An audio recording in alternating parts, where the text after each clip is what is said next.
you hear me? I write my truth in these lines. Oh, this is straight from my heart. Every verse is a piece of my life. I lost some people I love, still pretend I'm alright. Lord, can you hear me?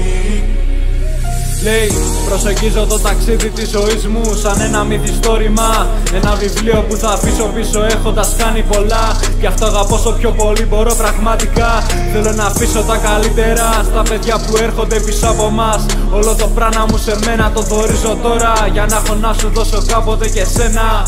Δεν με νοιάζει τι σκέφτεται ο καθένας, για μένα πια πραγματικά. Αφού γουστάρω εμένα όλα ρέουνε καλά. Πράττω διαφορετικά, έφυγα από τη σιγουριά και πλέον πια στην ελεύθερη αγορά. Δεν φεύγω από εδώ αν δεν κάνω το όνειρά μου αληθινά. Δεν ενδιαφέρομαι μονάχα εγώ να φτάσω ψηλά. Με ενδιαφέρει όλοι να κινούμαστε στα ουράνια. Lord, can you hear me? I write my truth in these lines. Oh, this is straight from my heart. Every verse is a piece of my life. I lost some people I love, still pretend I'm alright.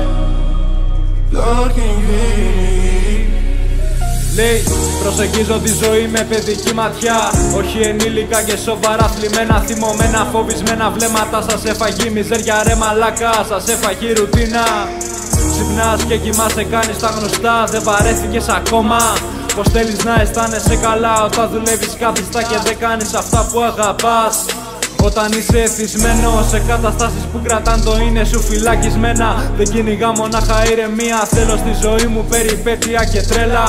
Μας έχουν κάνει να ζούμε για να πληρώνουμε τα βασικά. Βρες τρόπο να ξεφύγεις από αυτά. Θέλει πίστη σε σένα, θέλει να αφήσεις φόβο μακριά. Μα φόβος είναι δείκτης που δείχνει που χρειάζεται να πας. Lord, can you hear me? I write my truth in these lines. Oh, this is straight from my heart. Every verse is a piece of my life. I lost some people I love, still pretend I'm alright. Lord, can you hear me?